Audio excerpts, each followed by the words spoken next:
In this video, I'm going to talk about PM POSHAN scheme, what is happening in this scheme, how it started, and what are the potentials of the scheme. Let's get started.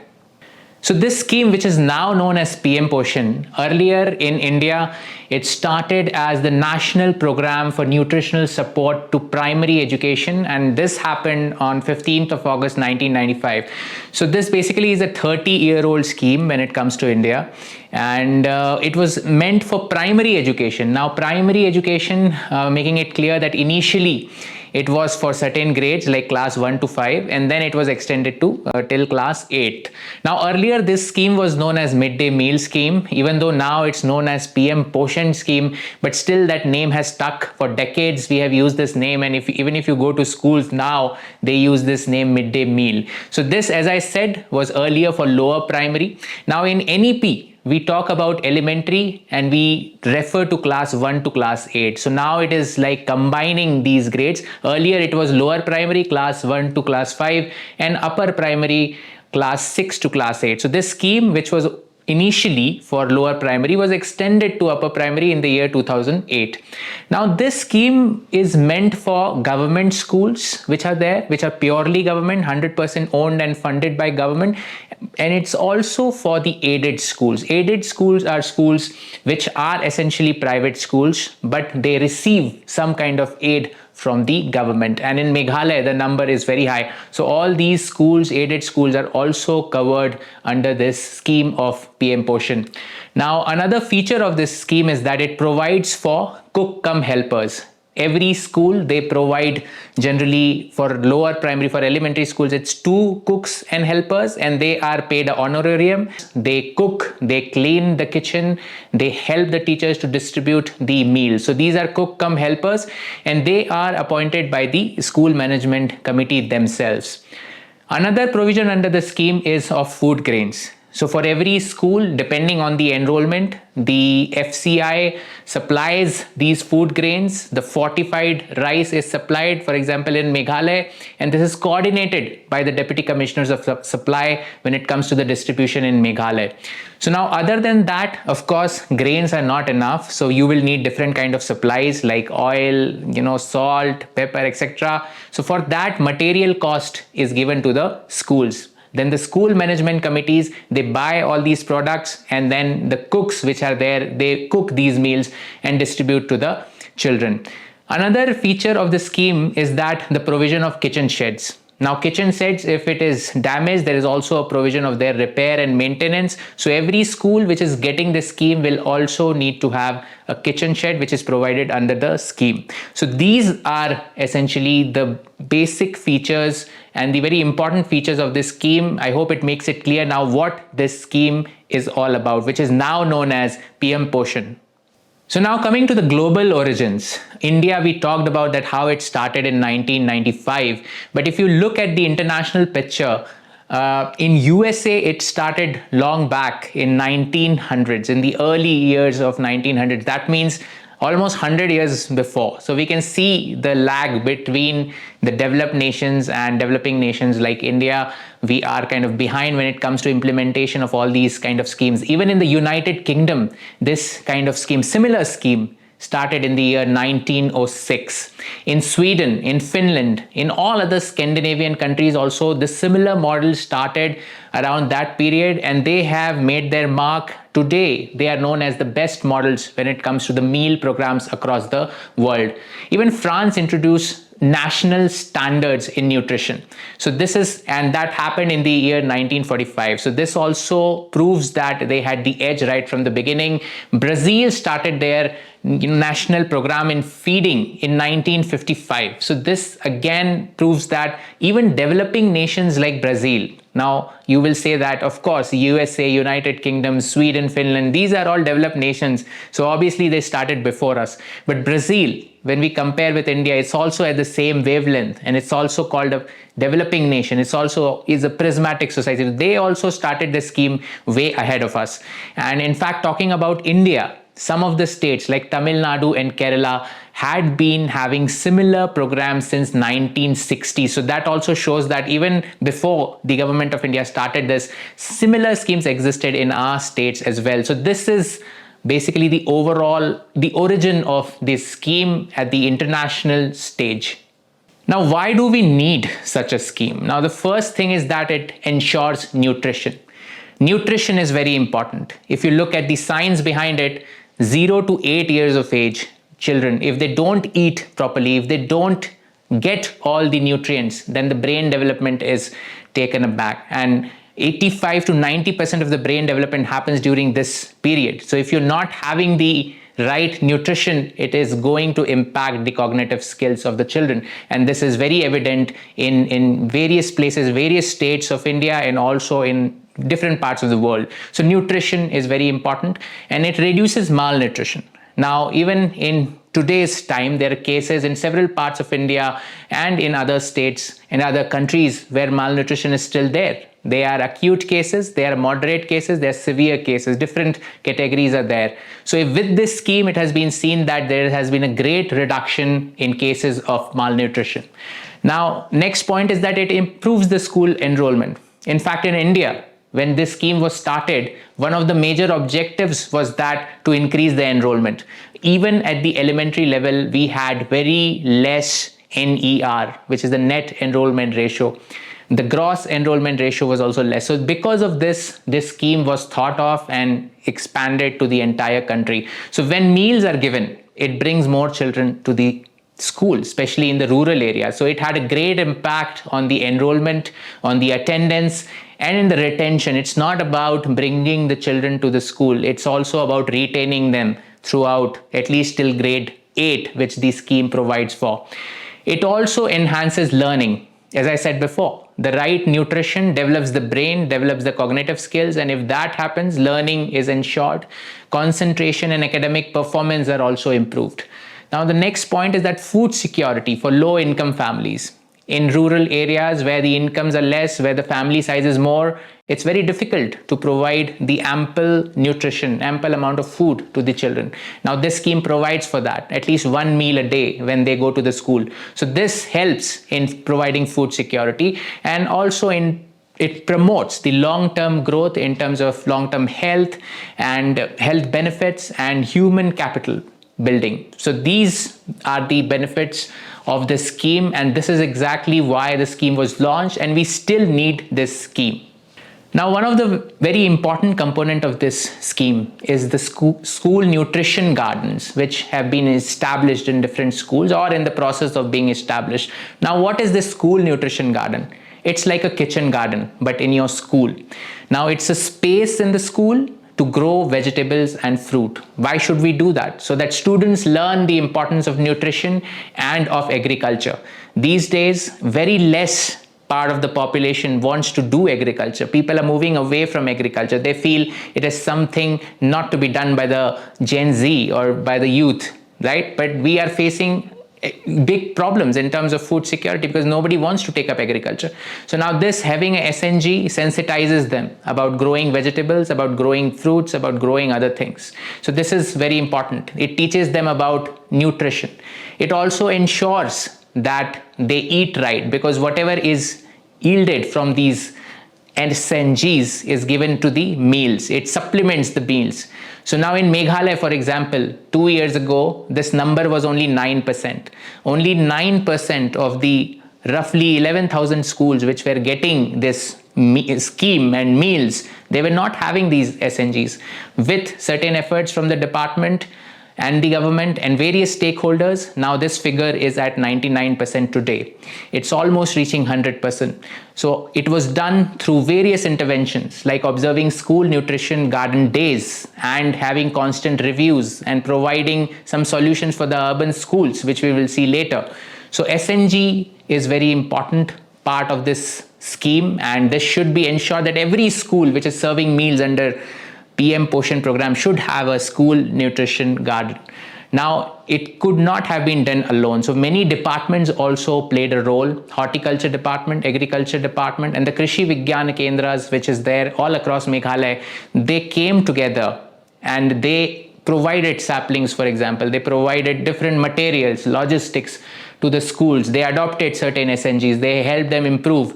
And when everyone came together, this figure which you are seeing today of 100%, almost 100%, has been made possible because of everyone's contribution. And the last point is that the harvest which are coming in this SNG are being used in the school meals. They're supplementing whatever is being provided because the budget is limited. Because the budget is limited, they are not able to provide everything, but these SNGs, especially where the yield is more, they are providing for that gap, and it's helping in a long way. So this is how the school nutrition gardens have played an immense role in improving this scheme and also providing supplementary nutrition to our children. Now, a very special type of SNG is community-led SNGs. In some of the villages, especially in the Sohra region of the Meghalaya state, we have seen that many communities have come together to help the school maintain or make even a SNG. And this was spearheaded and anchored by an organization called NESFAS in several villages. And now they are in the process, they are working with the government of Meghalaya, they are expanding this particular way of making a SNG. Here what is happening is the parents, the guardians, the residents of that particular village, they are coming together and helping the school make a SNG or maintain a SNG. They are providing labor, they are providing the workforce, they are providing the logistics which are required. So they are ensuring that convergence happens of various schemes which are existing. For example, MNREGS, they are making the SNGs through this scheme of MGNREGA, and also making boundary walls. They are also making various provisions which are required in maintaining a nutrition garden in a school.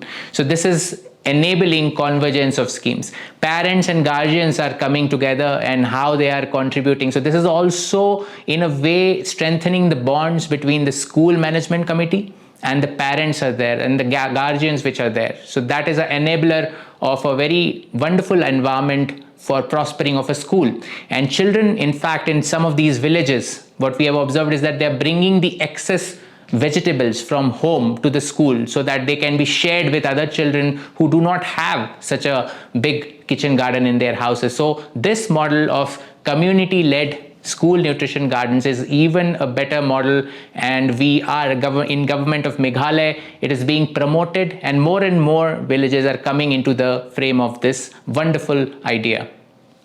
Now when it comes to urban schools, it's a problem. Why? Because there is no space. Urban schools do not have open spaces, or for that matter any space. They don't have land where these SNGs can be established. So what was tried in Meghalaya was vertical farming options, hydroponics, and different ideas were explored.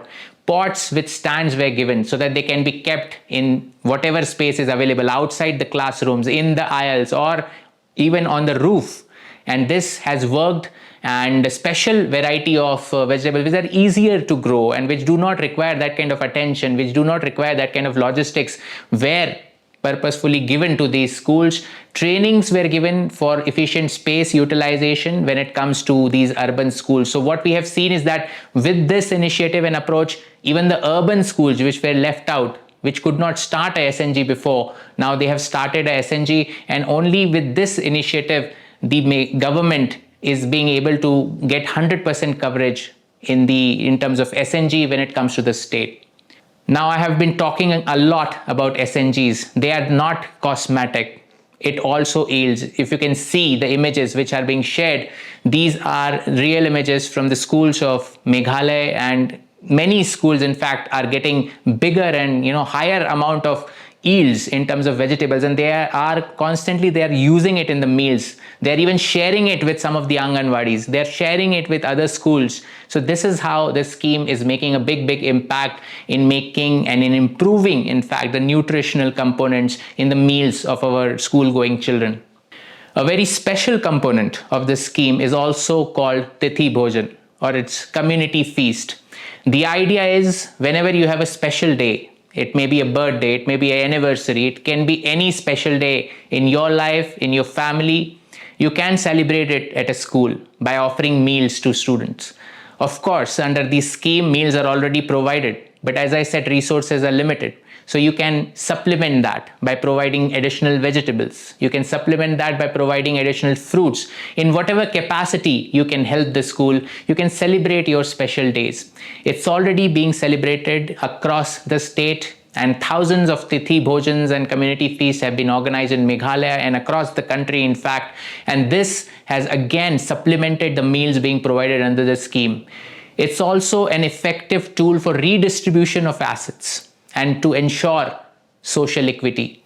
Those who have an access, suppose you have more than what you need, you should share it with these children which are going to school, and where, especially in these rural areas where we are having acute shortage of resources. It also improves the interaction of the school with the community, and people play a bigger role. These are parents mostly of their students which are going to this school, guardians. They are coming and celebrating their special days in the school. So this way, Tithi Bhojan or community feast is again supplementing the meals being provided in the schools. Now, a very special initiative has been taken in many of the schools in Meghalaya, and it is an innovative solution to a problem. Sometimes the school do not have the logistics, they don't have the resources. Sometimes the timing of the cook-cum helpers when they can come and cook is not matching with the time when the meal has to be given.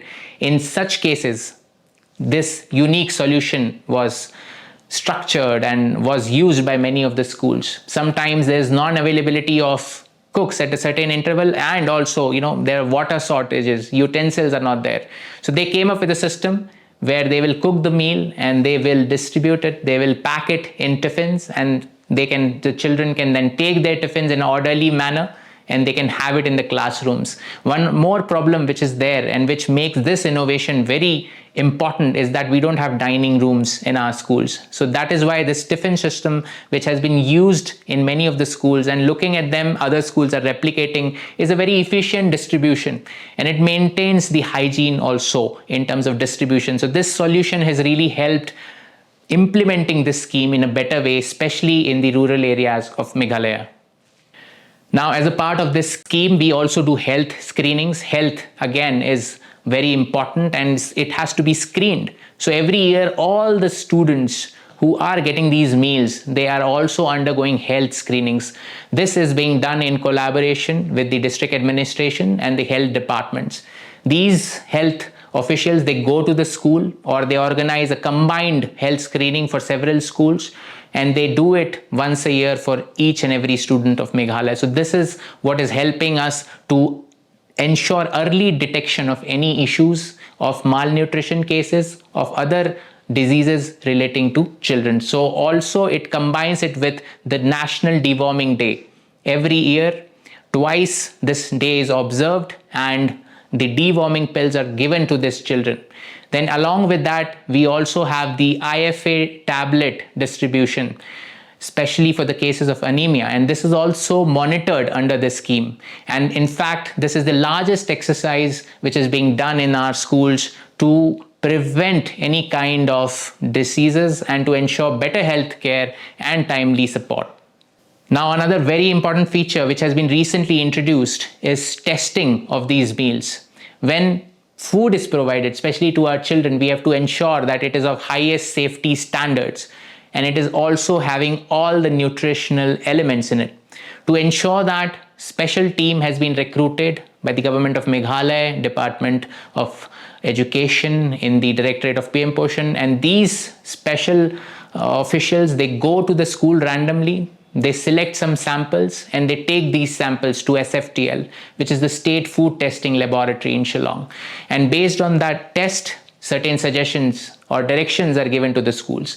Testing is basically of two types. One is to ensure that the food is safe to consume by the children. And the second, which is more detailed, is that whether it is having all the nutritional support which is needed for the children. So these two reports are given to the department, and department takes action and it directs the school wherever deficiencies are found. Show cause letters are issued, orders are issued to the school to rectify these problems. And to deal with these problems and these deficiencies, special trainings are also organized for the staff and also the cooks based on the test results which are given. So this basically is ensuring that whatever food is provided under this scheme is safe and is having all the nutrients which are supposed to be given to that particular age cohort of school going children. Now, all this is not possible without proper training and capacity buildings. Everyone has to be trained. So we start with cook cum helpers. They must be trained in hygiene, in nutrition, in effectiveness.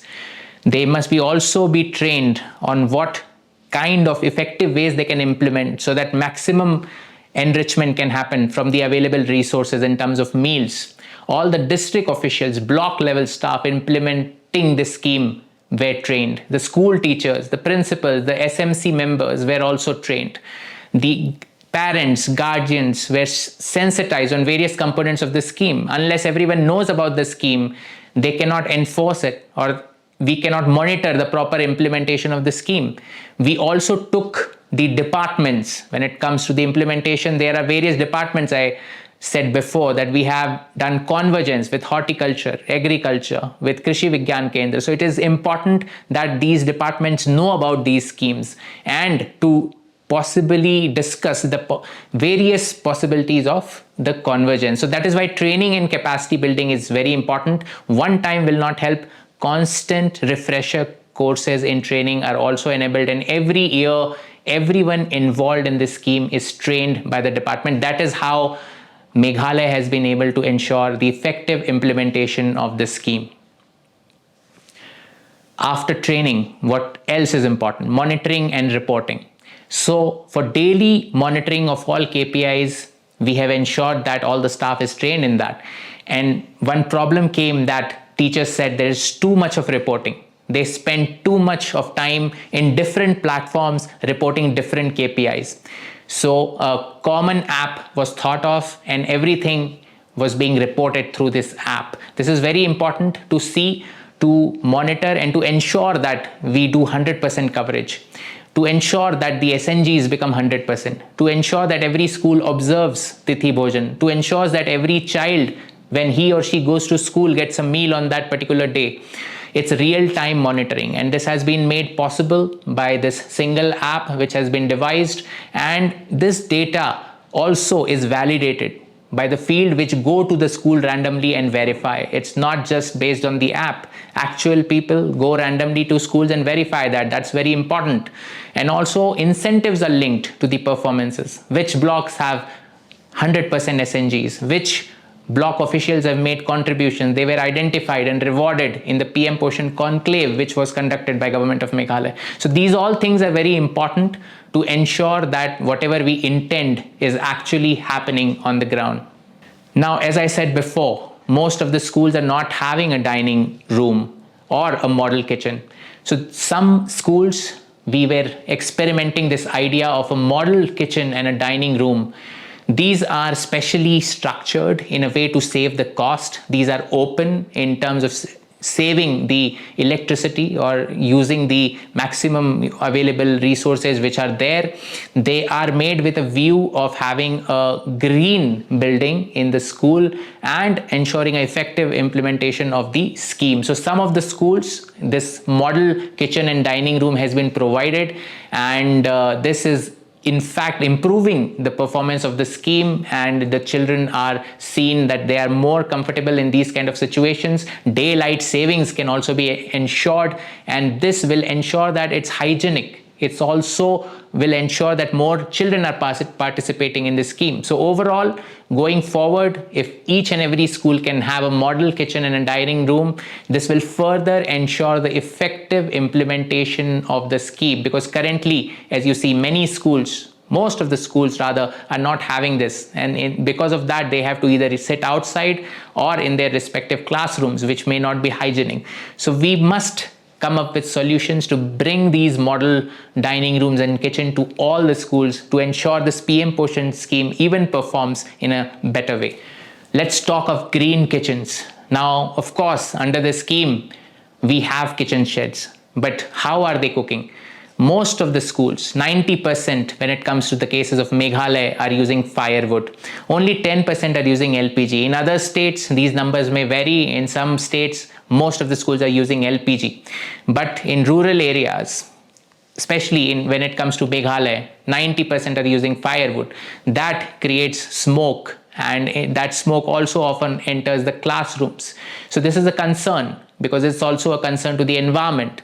So these can be shifted to LPG wherever LPG demand is there and supply chains can be ensured. We can shift to LPG. We can use greener resources. Awareness is very important to ensure that whatever waste is happening, because in these schools what is happening in large volumes, we are cooking the food, so there is kitchen waste. What is happening with this kitchen waste? Is it being converted into a compost? If yes, then that can be a component of a green kitchen. So this we have to ensure through training that all these kitchen waste goes to compost, and this compost can be used in the school nutrition garden of the school itself. So it's a wonderful cycle where nothing gets to waste. We can also explore the use of solar cookers to reduce the energy consumption, because in many schools the electricity is not there. So LPG is not there because of the supply chain issues, and that is why they have to use the firewood. So these solar cookers can replace that. Then the cutlery and the equipments which are using, if we use biodegradable, they can reduce the requirement of water because you don't have to wash them. It just can be disposed of. The gray water which is coming from the kitchen, from whatever resources we are using, can be sent to a soak pit, and groundwater recharge can be ensured. So if we do all these things, basically we can ensure that these kitchens are greener and environment friendly. Now, to ensure that any scheme is actually giving you what you are intending, social audits are very important. This puts pressure on the officials. This also makes it very, very effective in terms of proper enforcement. They also ensure that what is happening on the ground is revealed, because sometimes there's a huge gap between the policy, the thought process, and what's actually happening in terms of policy implementation. So there's a huge gap. Through these social audits, we can bridge that gap. We can find out what's happening and what's not happening and why that is not happening. It brings all the stakeholders together. If you visit one of these social audits, the school authorities are there, the parents are there, the guardians are there, the beneficiaries are there. So that is an enabler of a closer participation in terms of community when it works regarding the working of the school. So social audits are very, very important for any scheme, more so for PM POSHAN. That was all about what's happening in India. But let's look at some of the global innovations which are happening, because as I said initially that this scheme started long ago in other countries, and what innovative things they are doing so that we can improve the same in our country. Brazil, which is another developing country like India, they have a legislation which says that 30% of the meal ingredients to be procured from local farmers. So whatever schools they are using, for example, I said we are providing the grains through FCI, but they need vegetables, they need other things. So if these requirements can be met from the local farmers, from that village itself, that will help to give employment in the village itself. Vocal for local can actually be realized through this. So it's a wonderful legislation which Brazil has implemented. Finland has universal free meals to all school-going children. Now in India, we are talking about implementing this scheme. We are implementing till class 8th. But what about class 9th, 10th, 11th and 12th? In Finland, it's given to all schools and all levels of schools, all school-going children basically. So can we expand this scheme? Because mostly in many cases what happens is that the school also has these secondary sections. So meal is only given to the elementary. So that also creates some kind of friction. So we can learn from Finland and make it universal for all school-going children. Japan has nutrition science-driven menus. The menu which is devised, that is based on some kind of a science. They do a lot of research, and they also have a food curriculum. Now we need to talk about it. Technology is so advanced that we can use this tech to really engineer our menus. What is the important nutritions the children need in a particular kind of community? Can we provide it locally? Can it be more scientific in nature? So that is what Japan is doing, and we can learn from Japan. South Korea, the teachers and the students also take part in this whole process of cooking and serving. This is a very interesting model where children also learn, other than growing vegetables, they also learn how to cook, which is an essential skill.